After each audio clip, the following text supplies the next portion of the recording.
Qui pourrait dire de ces nageurs qu'ils sont des mutilés de guerre? Ceux-là ont vu le temps estomper leurs blessures jusqu'à les rendre invisibles.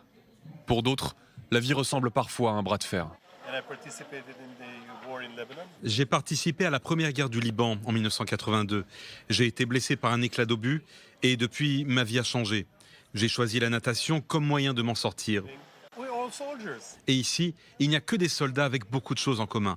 Nous avons tous vécu l'enfer. Nous avons tous été blessés. Tout le monde a quelque chose à apprendre de l'autre pour améliorer sa propre récupération. Avec une centaine d'autres soldats handicapés, Anor dispute les Jeux des vétérans dans ce centre de réhabilitation de Tel Aviv. Des militaires israéliens en bleu, mais aussi des Britanniques en rouge, venus du Royaume-Uni où la prise en charge des blessés de guerre fait encore défaut. Johanna est écossaise.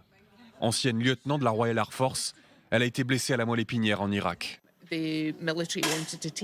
L'armée britannique voulait me transférer dans un centre de réhabilitation à Glasgow, mais c'était à 8 heures de route de chez moi. Les centres qui sont ici en Israël sont bien mieux répartis et mieux pensés. Nous n'avons pas ça chez nous, donc je pense que les tireurs que vous voyez derrière moi se sont beaucoup plus entraînés que nous. Même désavantagée, Johanna est loin de s'avouer vaincue.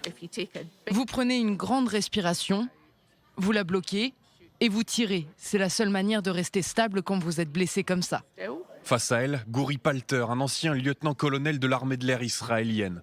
Pendant la guerre du Kippour, en octobre 1973, son avion est abattu par 2 missiles et s'écrase dans le désert égyptien.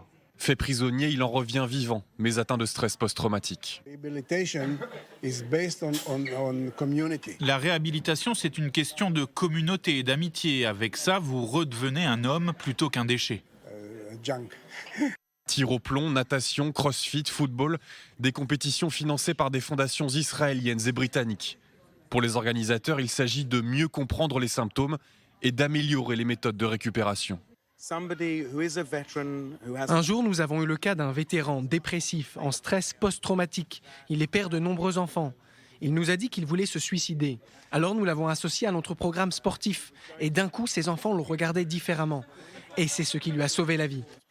En Israël, il existe une dizaine de centres comme celui-ci, capables d'accueillir chacun 10 000 invalides de guerre qui, pas à pas, reviennent à la vie civile.